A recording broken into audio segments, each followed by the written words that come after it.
విజయ్ రావటమే ఫస్ట్ ఆ, సినిమాల్లో నుంచి వచ్చి ఎన్టీఆర్ సీఎం అవ్వలేదా, ఎంజి రామచంద్రన్ సీఎం అవ్వలేదా అనుకుంటూ స్టార్ట్ చేశాడు. అదే అదే మరి సినిమాల్లో నుంచి వచ్చిన కమల్ హాసన్ అవ్వలేదు, శివాజీ గణేశన్ అవ్వలేదు, చిరంజీవి రజనీకాంత్. అవ్వలేదు, రజనీకాంత్ లేదు. కనీసం రజనీకాంత్ పార్టీ అన్న ఫామ్ చేయలే. వీళ్ళందరూ పార్టీ ఫామ్ చేసి విజయకాంత్ కార్తీక్ విజయకాంత్ మర్చిపోయినారు. విజయకాంత్. శ్రీకాంత్, ఈ కార్తీక్ ఇంతమంది ఉమ్, వీళ్ళందరూ కూడా పార్టీ ఫామ్ చేసి అవ్వలేదు. ఎంతసేపు సినిమా వాళ్ళు వస్తే సీఎం అయిపోదాం అనే కళ అందరికీ ఉంది. కాకపోతే ఈ రోజు మనం చూస్తే ఒక సినిమా వాళ్ళు పార్టీ ఫామ్ చేసి సీఎం అయింది ఇద్దరే, ఎంజి రామచంద్రన్ అండ్ ఎన్టీఆర్. జయలలిత అంటే she was just successor to MGR, అంతేగాని she didn't form a party. Party form చేసి సీఎం అయిన సినిమా వాళ్ళు ఇద్దరే ఇండియాలో, వీళ్ళిద్దరు. అది అవును. చూసుకొని ఎంతో మంది సినిమా వాళ్ళు మేమైపోతాం సీఎం, మేమైపోతాం ఇది అన్నట్టుగా వచ్చారు. కానీ ఆ, ఇంత మటుకు మనం చూస్తే మన అంత పెద్ద మెగాస్టార్ వల్లే అవ్వలేదు ఆంధ్రాలో. అవును. అంత ప్లాన్ చేసి వచ్చిన విజయకాంత్ ఆల్మోస్ట్ 10 years ఈ plan before getting in to politics. ఈ అవును. ఈ సేవా కార్యక్రమాలని అదని ఇదని స్టార్ట్ చేసి ఆయన వల్ల అవ్వలేదు.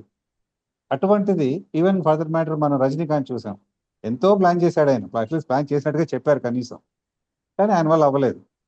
ఆ హెల్త్ రీజన్స్ అనేది మనం పక్కన పెట్టినా కానీ ఆయన వల్ల కూడా అవ్వలేదు. సో ఈ కండిషన్స్ లో ఒక సినిమా వాళ్ళు అయ్యారు కాబట్టి నేను కూడా అవుతాను అనుకోవడం అది అది అదొక తప్పుడు ఇది అని మనం చూడాలి. ఎందుకంటే ఎన్టీఆర్ కూడా ఫామ్ పెట్టి 45 years అయిపోయింది ఇప్పుడు, పార్టీ పెట్టి 42 ఏళ్ళు. దాని తర్వాత ఎవరూ అవ్వాల గత 40 ఏళ్లలో. ఎప్పుడో 70లో 80లో జరిగింది కాబట్టి ఇప్పుడు కూడా మేము అవుతాం అనేది అది ఇంకా it's living in false world అనమాట ఇక అది. అందుకని దాన్ని మనం ఒక ఇదిగుందా చేయడానికి ఉండదు. ఆ, అదొక ఫస్ట్ పాయింట్ ఆయన చేసింది. ఇక రెండోది చూస్తే గనక ఆయన చెప్పిన ఏదైతే ఆర్గనైజేషనల్ గోల్స్ అనుకుంటూ చెప్పుకొచ్చాడు, అది ఏది కూడా దిస్ నథింగ్ న్యూ. ఇప్పుడు మనం కనుక ఆయన చూసామంటే గవర్నర్ గిరి ఉండకూడదు అంటాడు, ఈక్వల్ రైట్స్ టు ఉమెన్ అని అన్నాడు. ఇటువంటి అన్ని కూడా ఈ మన గత 50 ఏళ్ళ నుంచి మనం వింటూనే ఉన్నాం. ఎంతో మంది కొత్త పార్టీలు పెట్టి, ఏది మన ములాయం సింగ్ యాదవ్ నుంచి మొదలెట్టి మొన్న మొన్న వచ్చిన పార్టీల వరకు అందరూ మేము మేము వస్తే కనుక మేము గవర్నర్ గిరిని రద్దు చేస్తాం, వీళ్ళు ensure that this no governors అని. ఇంత మటుకు అది ఎవరి వల్ల అవ్వలేదు. నీట్ క్యాన్సిల్ చేస్తానంటాడు ఎవడు, విజయ్ వచ్చి. Central government, it's in the hands of central government, nothing can be done about it. So this nothing new in what it, it's like A old wine in new bottle అన్నట్టుగానే new మనం bottle. దాన్ని చూడాల్సి ఉంటుంది.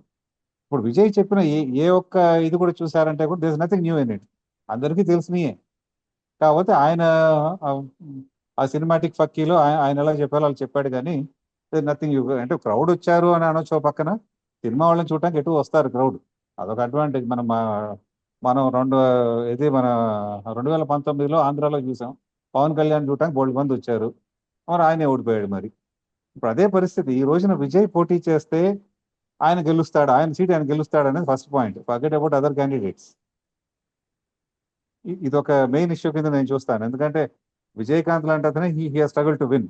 అంత ఇచ్చేసి Kamal Haasan for that matter, అంత fan following ఉన్న కమల్ హాసన్, ఆయన వల్ల కూడా అవ్వలేదు. మరి ఇటువంటి పరిస్థితుల్లో ఈయన మళ్ళీ ఇప్పుడు గెలుస్తాడు, నేను ఇదైపోతాను అనుకోవటం ఆయన ఇదో పాయింట్.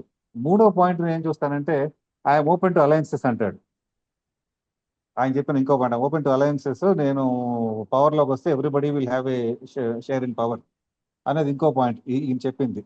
అసలు ఫస్ట్ ఈయన గెలుస్తాడనేది అనుమానం, దాని తర్వాత we talk about sharing power. First నువ్వు గెలవటానికి నీకున్న స్ట్రెంత్ ఏంటి?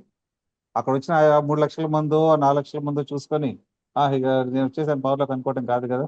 What is organization strength and to what extent this public is going to get converted to votes? ఇప్పుడు ఇవాళ రేపు మనం చూసామంటే ఎవరు మీటింగ్ పెట్టినా వచ్చేస్తున్నారు లక్షల్లో, అదో పెద్ద ఇష్యూ కాదు. అంటే ఒక 2 lakhs 3 lakhs రావడం అనేది చాలా కామన్ అయిపోయింది అందరికీ కూడా, ఎవరికైనా కానీ. మరి ఈ పరిస్థితుల్లో ఇతను దాన్ని ఎలా క్యాపిటలైజ్ చేసుకుంటాడు, ఎలా తీసుకొస్తాడు అనేది, మరి ఈయనతో కలవడానికి వచ్చే పార్టీలు ఎవరు, ఇదో పాయింట్. ఇంకోటి డిఎంకేని ఆయన స్ట్రైట్ ఫార్వర్డ్ అటాక్ చేశారు. DMK main enemy, they are this thing for corruption అనే ఒక మాట అనేసాడు. అంటే డిఎంకే మాత్రమేనా, అదర్ పార్టీస్ కరప్షన్ నేను వస్తే కనుక I give you non corrupt government అని అంటున్నాడు ఆయన. ఇప్పుడు దాకా ఆ మాట చెప్పని పార్టీ ఏదైనా ఉందా? మేము కరప్షన్ లేని పాలన ఇస్తాము అని చెప్పి ఎన్నో పార్టీలు వచ్చినాయి ఆల్ ఓవర్ ఇండియాలో, ఎవడైనా దాన్ని ఇంప్లిమెంట్ చేయగలిగాడా? అక్కడ ఢిల్లీ నుంచి ఇక్కడ తమిళనాడు వరకు. So there are practical difficulties in India. మన society as such is such that it is not easy to be non-corrupt. అదొక పాయింట్ మనం అండర్స్టాండ్ చేసుకోవాలి. ఏదో మనం ఒకళ్ళం వచ్చేసి ఏదో మన ఆంధ్రాలోనే మనం చూసాం. నేను అసలు కరప్షన్ లేకుండా చూస్తాను వచ్చిన మన జేపీ గారిని చూడొచ్చు. ఆయన వల్ల అవ్వలేదు. People don't vote for such candidates అనేది మనం ఎన్నో దగ్గర చూసాం. అది తమిళనాడు కానివ్వండి, ఆంధ్ర కానివ్వండి, మనం ఒకవేళ నార్త్కి వెళ్ళినా సరే. సో అది ఆ ఓట్ బ్యాంక్ అనేది అయ్యే పని కాదు. ఒకటి డిఎంకే ఇస్ కరెక్ట్ పార్టీ అని అంటున్నాడు. మరి ఏడీఎంకే సంగతి ఏంటి? వాళ్ళ గురించి ఒక మాట కూడా ఎందుకు మాట్లాడలేకపోయాడు? అంటే is there any strategic type even before or men started the party అనేది ఒకటి మనం ఆలోచించాలి అక్కడ. అంటే మనం చూసామంటే గత 20-30 ఏళ్లలో అది డిఎంకే కానివ్వండి, ఏడీఎంకే కానివ్వండి, ఇద్దరు బోత్ ఈక్వల్లీ కరప్ట్. అది ఎవరైనా యాక్సెప్ట్ చేస్తారు, including their own party members. So అటువంటప్పుడు నేను ఒక పార్టీనే విమర్శిస్తాను, ఇంకో party is a secret thing అనేది ఒక పెద్ద తప్పు అంటాను నేను. So Vijay has to answer that. Why has he not pointed at ADMK or the other parties, BJP or Congress, when it talks about corruption? Is there a party which can claim that we are not corrupt? No. ADMK ఇతను వెనక ఉందనుకోవచ్చా? ఇతను వెంట ఈయన వెనకాల లేకపోయినా కానీ, but at least he is eyeing some kind of type with ADMK అనేది అర్థం అవుతుంది అక్కడ.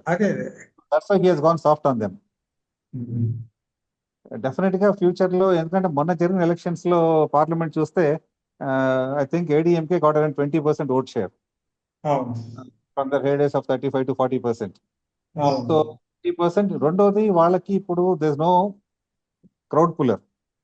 అందరూ వెరీ స్ట్రాంగ్ క్యాంపెయినర్ లేరు, strong campaigner, there is no charismatic leader, there is no youth with ADM.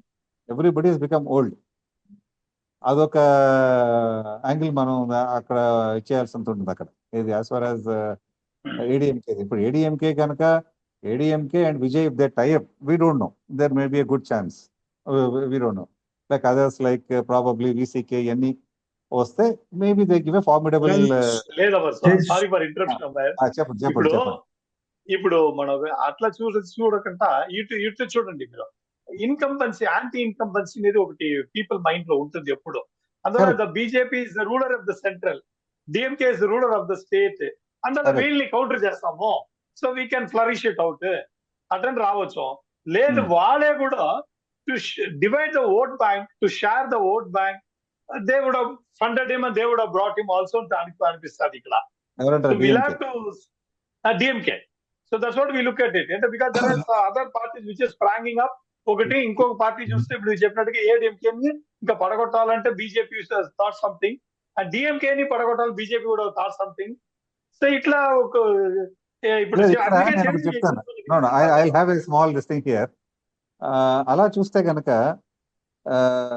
DMK నుంచి ఇప్పుడు విజయ్ పెట్టిన లీడర్స్ వెనకాల బ్యాక్గ్రౌండ్ లీడర్స్ కానివ్వండి, లేకపోతే whatever, I see the vote bank of DMK is going to take big hit because of Vijay. The same minority vote bank which even Vijay is targeting, which DMK is holding on.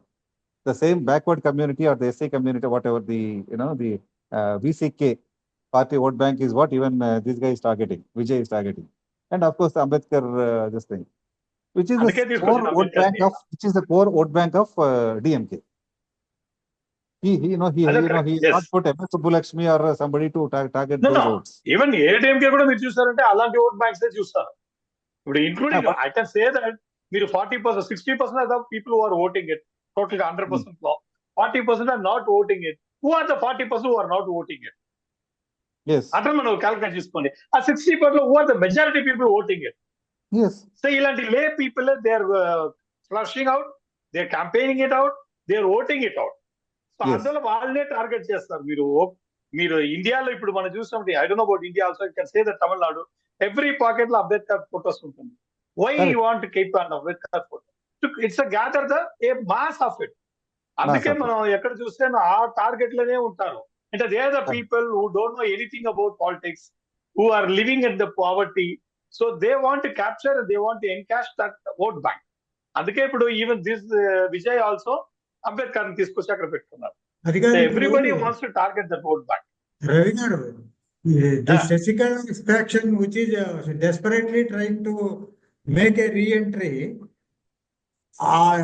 ఆవిడ కూడా ఈయన వెనక ఉండొచ్చు కదా, అదొక ఇది ఉంది. ఉండొచ్చు ఉండొచ్చు there can be that's what. ఇంకా ఇప్పుడు మన అందుకే నేను బిగినింగ్ లోనే చిరంజీవి ఎగ్జాంపుల్ కి తీసుకున్నాను. Chiranjeevi why has come to party, why has formed a party, why has not continued it, why has not done it. బాగా ఇప్పుడు మనం అనలైజ్ చేసినప్పుడు we can know that at that time Naidu was ruling the state, YS Rajasekhar want to make it up. So there is a division of in the Naidu vote bank లో division చేయాలనేసి తీసుకొచ్చినట్టు నాకు అనుమానం. ఇప్పుడు నా ఆఫ్టర్ డివిజన్ అయిపోయి then ఈ YS Rajasekhar form the government అక్కడ చూస్తా ఉంటే అలాంటి పాలిటిక్స్ ఇక్కడ కూడా ఇప్పుడు now they would have ventured it out అనిపిస్తుంది. ఇక్కడ ఒక విషయం మీరన్న యాంగిల్లో చూస్తే కనుక నేను ఒకటి చెప్తాను.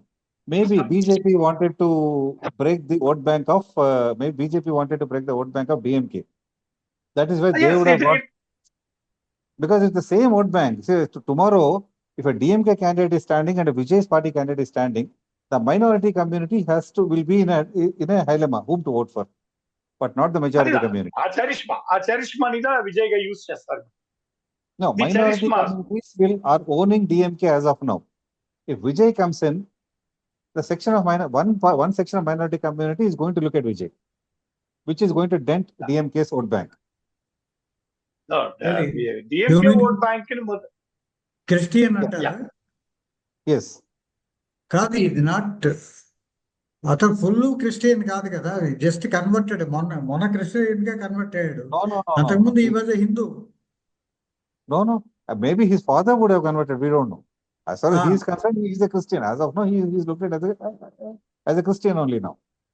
As a Christian, but Christian, that's it. Maybe history is now. What is he now? But what are you he now? never used that plank of religion. May not. See, religious and caste he may not have used, but as a Christian, when they are looking at, they'll definitely vote for him. Who else is there? Yes. DMK is known as a Muslim. Muslims are solidly behind DMK. And even Christians are solidly behind DMK, which is making them solid 15 to 18% vote percentage there from these two communities. So if the Christian vote bank can be split, there is going to be some dent in the DMK's complete vote share అంటారు నేను. So దానివల్ల DMK vote bank Vijay రావటం వల్ల I don't see any threat to ADMK దాంట్లో అంటే ఓడిఎంకే vote bank లో. That is going to be solid. And the ADMK vote bank, BJP vote bank is more or less the same. So our condition ఇప్పుడు మీరు చెప్పిన DMK vote bank they are already consolidated some percentages. 16% minority votes వరకే ఉండాలి. Muslims and Christians 16% vote bank is there. 16% vote bank లో majority share will go to DMK. So part of share will go to ADMK. This is how it has been played out so far. Whereas otherwise migatha equal share who are branded with the symbols. Actually, ఇంకా చెప్పాలంటే symbols. There are a lot of people. If that is the case, anti-minority votes make a dent to the party kada. Yes. Correct. See, at the end of it, how much ever he puts the figure of Velu Nachiyar, Kamaraj Nadar and all this, finally he'll be looked at as somebody. We all as humans have that. ఇది మావాడని మనం అనుకుంటాం. ఒక particular caste or religion or area నుంచి వచ్చినప్పుడు ఇది మనవాడని మనం అనుకుంటాం అంతే. అట్లాగే maybe Christians will be looking at as he's our man kind of a thing. We need a party and probably he's the one who's going to be the front end for the community in the long run. ఇప్పుడు మన చిరంజీవి గారి example చూసాం. ఆయన ఒక community అని చెప్పి రాలేదు, ఆయన కానీ పవన్ కళ్యాణ్ కానీ. But there's a deliberate attempt and it was made that they have been identified with one particular community. They were owned by their own communities. Yes, by other communities or whatever. So same thing will happen here because we are into that. దాంట్లో బాగా deep గా వెళ్ళిపోయాం మనం. Any state, south ఇండియాలో every state లో ఎవడొచ్చినా సరే వీడిదేం కులం లేకపోతే వీడిదేమి మతం చూసేసి దాన్ని బట్టి వాడిని చేసే అంటే బ్రాండ్ చేసేయటం అనేది బాగా ఎక్కువైపోయింది. అది ఇండియా లెవెల్లో ఈ మతమా ఆ మతమా అంటున్నాం, మన స్టేట్ లెవెల్లో ఈ కులమా ఆ కులమా అని అంటున్నాం. ఇది ఒకటే తేడా మనకి ఇప్పుడు చూస్తే కనుక ఈ క్రిస్టియన్ ఓట్ బ్యాంక్ అనేది ఏదైతే ఉందో they are definitely going to look at the first time somebody from their community is going to be there heading a party and they definitely they're going to look at him as their icon. From now onwards. So మనం ఈయన ఎంత నేను ఈ party, నేను ఈ కులం కాదు, నేను ఆ మతం చెప్పుకున్నా కానీ that branding will happen, eventually happen. It's a matter of time, అంతే మనం చేయాల్సింది మాత్రం. సో ఇది ఒక challenge which Vijay has to handle.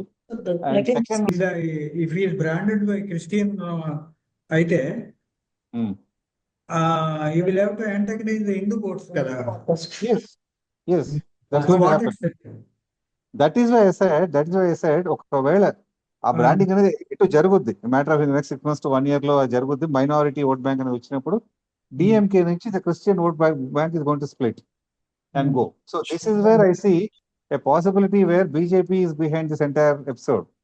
మనం చూసామంటే ఈ విజయ్ వచ్చి నేను పార్టీ పెడతానని ఎప్పుడు స్టార్ట్ చేశాడు? When he had an IT raid 3-4 years back. IT raid జరిగింది, దాని తర్వాత 3-4 months later ఆయన స్టార్ట్ చేశాడు, నేను పార్టీ పెట్టబోతున్నాను, I fight against this thing.